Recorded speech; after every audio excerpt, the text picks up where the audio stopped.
OBC பிரிவுக்கு யார் நன்மை செய்கிறார்களோ அவர்களுக்கே வரக்கூடிய தேர்தலில் ஆதரவளிக்க வேண்டும். ஓபிசி பிரிவு சார்பில் விருது வழங்கும் விழாவில் நயனார் நாகேந்திரன் பேச்சு.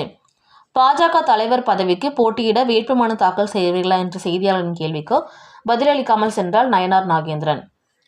சென்னை கிண்டியில் உள்ள ராயல் லீ மெரிடன் ஓட்டலில் ஓபிசி அணி சார்பில் தமிழ்நாட்டின் ஓபிசி பிரிவில் சிறந்து விளங்கும் ஆளுமைகளை தேர்ந்தெடுத்த விருதுகள் வழங்கும் விழா நடைபெற்றது.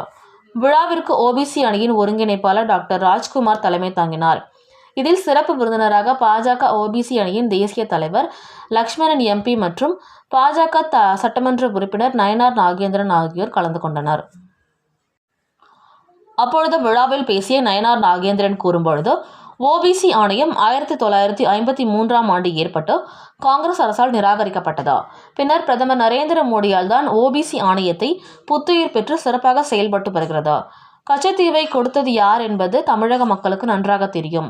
ஆனால் யார் இலங்கைக்கு தார வார்த்தது என்பதை சொல்ல மறந்து தற்பொழுது மீட்க வேண்டும் என குரல் கொடுத்து வருகின்றனர். தற்பொழுது கச்சத்தீவை மீட்க வேண்டுமென தீர்மானத்தில் கூட மீனவர்கள் நலனை கருத்தில் கொண்டு பாஜக உள்ளிட்ட அனைத்து கட்சிகளும் ஆதரவு அளித்தது. ஓபிசி பிரிவினர் ஒற்றுமையாக செயல்பட வேண்டும். வரக்கூடிய அரசு எந்த அரசாக இருந்தாலும் ஓபிசி மக்களுக்கு யார் உதவி செய்கிறார்களோ, ஓபிசி மக்களை யாரெல்லாம் ஆதரிக்கிறார்களோ அவர்களுக்கு வரக்கூடிய தேர்தலில் நாம் ஆதரவை தெரிவிக்க வேண்டும் என பேசினார். அதனைத் தொடர்ந்து சிறந்த ஆளுமைகளின் ஆளுமைக்கான ஓபிசி விருதுகள் வழங்கப்பட்டது. இதில் முன்னாள் தலைமை செயலாளர் ராம்மோகன் ராவ், சினிமா தயாரிப்பாளர் கலைப்புலி தானு, திருச்செங்கோடு சட்டமன்ற உறுப்பினர் ஈஸ்வரன் உள்ளிட்ட 32 பேருக்கு சிறப்பு விருதுகள் பாஜக ஓபிசி அணியின் தேசிய தலைவர் லக்ஷ்மணன் எம்பி மற்றும் பாஜக சட்டமன்ற உறுப்பினர் நயனார் நாகேந்திரன் ஆகியோர் விருதுகளை வழங்கி கௌரவித்தனர். விருது விழாவிற்கு பின்னர் வெளியே வந்த நயனார் நாகேந்திரனிடம் புதிய தலைவருக்கு வேட்புமனு தாக்கல் செய்வீர்களா என செய்தியாளரின் கேள்விக்கு எழுப்பிய பொழுது செய்தியாளர் சந்திக்காமல் சென்றார் என்பது குறிப்பிடத்தக்கது.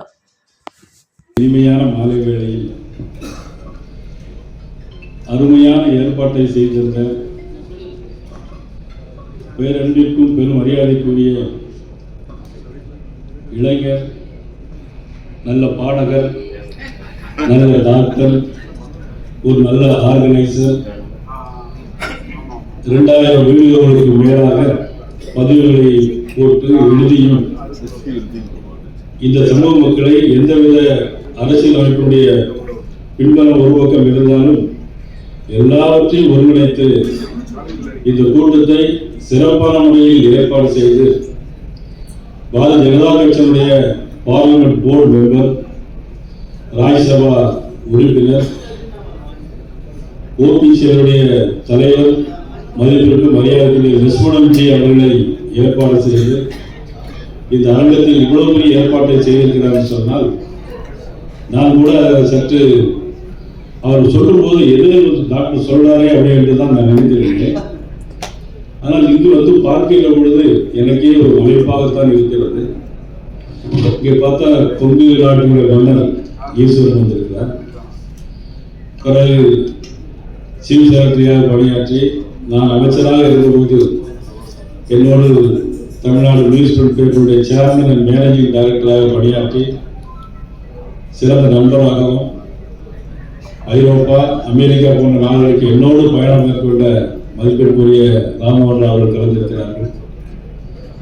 வள்ளுவர் வார்த்தையை போல வாழ்த்துறையை சுருக்கி வந்திருக்கின்ற கலைப்புலி தாமரன், சார்ல்ஸ் மற்றும் ஒவ்வொருடைய பெயரை சொல்ல வேண்டும் என்றால் எல்லோருடைய பெயரை சொல்லிக் கொண்டிருக்க வேண்டும். இங்கு வந்திருக்கிற ஒவ்வொருவரும் தங்களுடைய துறையில் முத்திரையை பதித்தவர்கள். ஆனாலும் இன்னும் என்ன முத்திரை நமது இனத்திற்காக வேண்டும் என்பதற்காக இந்த கூட்டத்தில் கட்சிகள் மாறுபட்டு, இனங்கள் மாறுபட்டு ஒரு மனதாக இந்த நிகழ்ச்சியில் கலந்திருக்கின்ற முரளியாளர் உள்ளிட்டவர்கள் அனைவருக்கும், பத்திரிகை நண்பர்கள் அனைவருக்கும் எனது பணிபுரிந்த வணக்கத்தை நான் தெரிவித்துக் கொள்ள கடமைப்பட்டிருக்கிறேன். மதிப்புக்குரிய திரு ராம்மோகன் ராவ் அவர்கள் தெளிவாக எல்லா விஷயங்களையும் பேசினார். அரசாங்கத்திலிருந்து பணியாற்றி அனைத்து விஷயங்களையும் தெரிந்து கொண்டு இங்கே சொன்னார்கள். நமது ஓபிசி மோர்ச்சா என்பது இந்த மிகவும் பின்பற்றப்பட்ட ஆணையம் 1953ஆம் ஆண்டு ஏற்படுத்தப்பட்டு 1961ஆம் ஆண்டு மறைந்த பாரத பிரதமர் நேரு அவர்களால் நிராகரிக்கப்பட்டது. காங்கிரஸ் அரசாங்கம் அதை நிராகரித்தது. பிறகு நமது மாண்பு பிரதமர் அவர்கள் வந்த பிறகு அரசியல் திருத்த சட்ட மசோதா 123 படி இதற்கு ஒரு ஆணையத்திற்கு, ஓபிசி மிகவும் பிற்படுத்தப்பட்ட ஒரு ஆணையத்திற்கு ஒரு அங்கீகாரத்தை வழங்கிய மாநில தலைவர் யார் என்று சொன்னால் நமது பாரத பிரதமர் நரேந்திர மோடி அவர்கள். இது அரசியல் கிடையாது.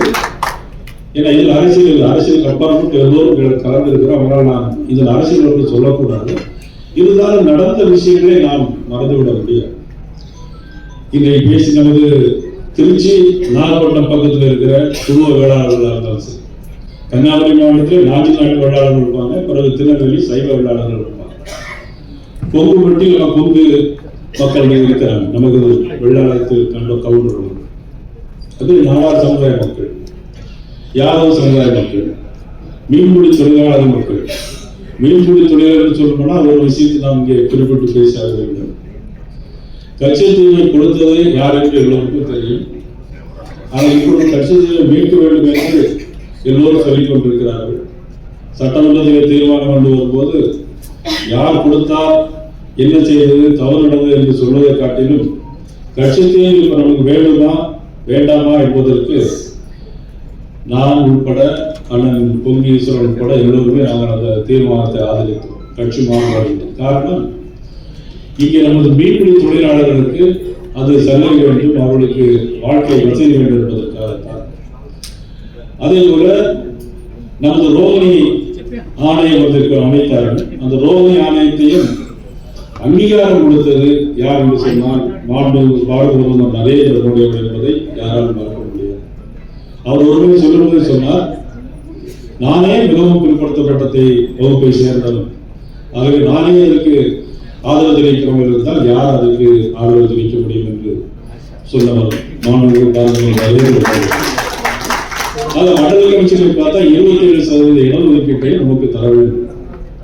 அதை பெற்று தந்தவர் யார் என்பது உங்களுக்கு எல்லாம் நன்றாக தெரியும். ஆக இந்த சந்தர்ப்பத்தில் பல்வேறு இனங்கள், பல்வேறு மொழிகள், கிட்டத்தட்ட 1000க்கும் மேற்பட்ட இனங்கள், மொழிகள் இந்தியாவில் இருக்கிறது. யூனிட்டி இன் டைவர்சிட்டி, வேற்றுமையில் ஒற்றுமை உள்ள நாடு நமது இந்திய நாடு. வேற்றுமையில் ஒற்றுமை இருந்தால் கூட அது இன்னைக்கு ஒரு பாரத சினிமா கூட உண்டு, சிவாஜி நடிச்ச படம் கூட உண்டு. ஒரு பாட்டு அவங்க இந்திய நாடு என் வீடு, இந்திய நடைபெறும் என்று சொன்ன பாட்டு வரும். அதாவது நீர்நிலை ஹோட்டல்ல நம்ம லட்சுமி அவர்கள் வருகையில நம்ம லைஃப் லைன் டாக்டர் இன்னைக்கு அவர் இந்திய நாட்டையே இன்னைக்கு ஒரு மிகவும் ஒரு சந்தோஷமான நாளாக இருக்கும். இது ஆரம்பிக்கப்படுகிற இந்த நிகழ்ச்சி என்பது இன்றோடு நின்று விடாமல் தொடர்ந்து இதற்கு ஆதரவும் அன்பும் நம் அனைவரும் காட்டி தமிழ்நாட்டில், இந்தியாவில் தமிழ்நாட்டில் ஓபிசிக்கு ஒரு மிகப்பெரிய ஒரு ஒற்றுமை இருக்கிறது. ஆகவே வரக்கூடிய அரசு எந்த அரசாக இருந்தால், வரக்கூடிய அரசு எந்த அரசாக இருந்தால், அரசு என்பது முக்கியம். இது நாம் ஓபிசி என்ற இனம் மட்டும்தான் முக்கியம். நமக்கு யாரெல்லாம் ஆதரவு தருகிறார்களோ, ஆதரவு தெரிவிக்கிறார்களோ அவர்களுக்கு நாம் ஆதரவை கொடுக்க வேண்டும் என்று இந்த நேரத்தில் அனைவரையும் அன்போடு கேட்டு மீண்டும் ஒரு முறை உங்கள் அனைவரையும் நான் ஒரு குடும்பமாக, பல தாய்ந்த வயிற்றில் பிறந்தால் கூட ஒரு குடும்பமாக ஒரு குறைநிதி லீவினுடைய ஹோட்டலில் ஏற்பாடு செய்த அன்பு தம்பி லைஃப் லைன் அவர்களுக்கு என் மனமார்ந்த வாழ்க்கையை பாராட்டுகளை தெரிவித்து இன்னொரு சந்தர்ப்பத்தில் நாம் சந்திப்போம். நன்றி, வணக்கம்.